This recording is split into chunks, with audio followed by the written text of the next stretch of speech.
राम राम, जय हो प्रकृति परमात्मा। जय सत्य सनातन। इस वीडियो में आपका स्वागत है। इस वीडियो में हम यह जान लेंगे कि नवग्रहों की पूजा क्यों करते हैं। किसी किसी का प्रश्न होता है कि भाई नवग्रह को हम क्यों पूजते हैं। नवग्रह को, ये नवग्रह जो सूर्य और चंद्र, रविवार मतलब सूर्य, सोमवार मतलब चंद्र, बाकी नवग्रह मंगल बुध बृहस्पति ऐसे करके 7 और राहु और केतु 2 9 ऐसे 9 ग्रह। तो इन नवग्रहों की पूजा हम हमारे शास्त्रों में, हमें ऋषि मुनियों के थ्रू, शास्त्रों के थ्रू पता चला है।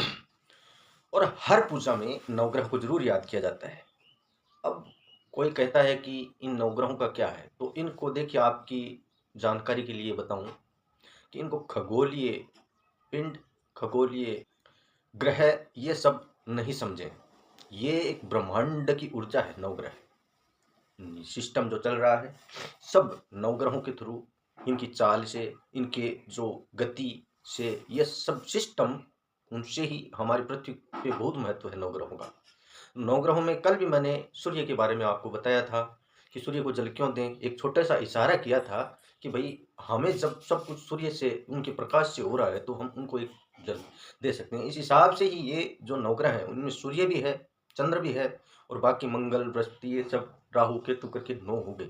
तो इनकी जो चाल है, गति है, तो उस हिसाब का जो ब्रह्मांड का सिस्टम, वो जो संतुलन बना हुआ है, वो सब नवग्रह से, तो इनसे संतुलन बना हुआ है।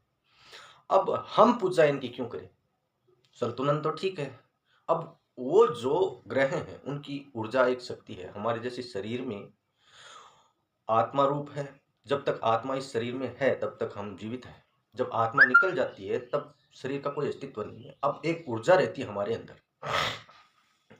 वैसे ही ग्रहों के पास भी ऊर्जा आती है।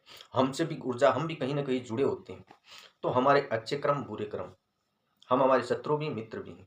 हम कोई भी बुरा कार्य करते हैं तो हमें एक बार रोका जाता है। अंदर की आवाज है, अंदर की सुनी होगी आपने, अगर आपने कभी सुनी होगी, अंदर में ऐसी आवाज आती है कि मत करो। कोई बुरा कार्य करते हो तो ये आवाज आती है मत करो, और अच्छाई की तरफ आप जाते हो। नोट कर लेना इस चीज को, आज मैं बता रहा हूं।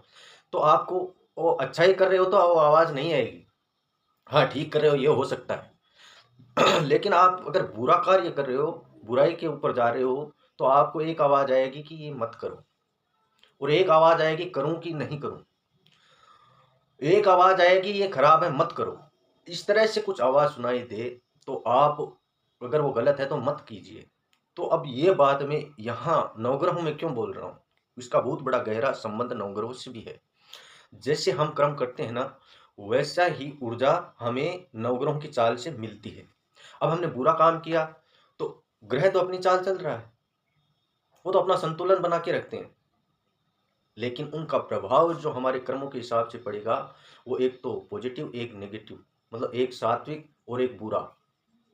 तो जो बुरा प्रसाद, वो असर गिरेगा, हमारे कर्म बुरे होंगे तो बुरा पड़ेगा, और अच्छे कर्म होगा तो अच्छे पड़ेगा।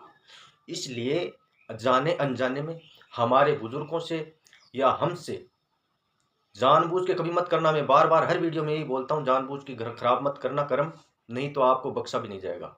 आप कितने भी पूजा पाठ कर लो, उसका फल चुकाना पड़ेगा।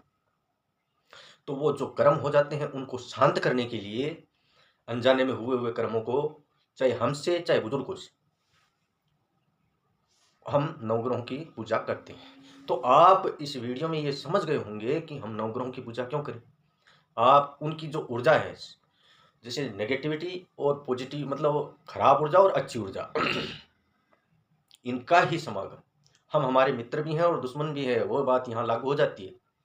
इसलिए उन बुरे कर्मों को शांत करने के लिए और अच्छे कर्मों की तरफ बुद्धि को ले जाने के लिए हम नवग्रहों की पूजा करते हैं।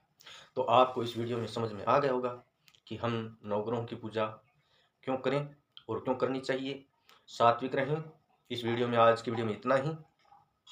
नमस्कार, जय सत्य सनातन, जय प्रकृति परमात्मा।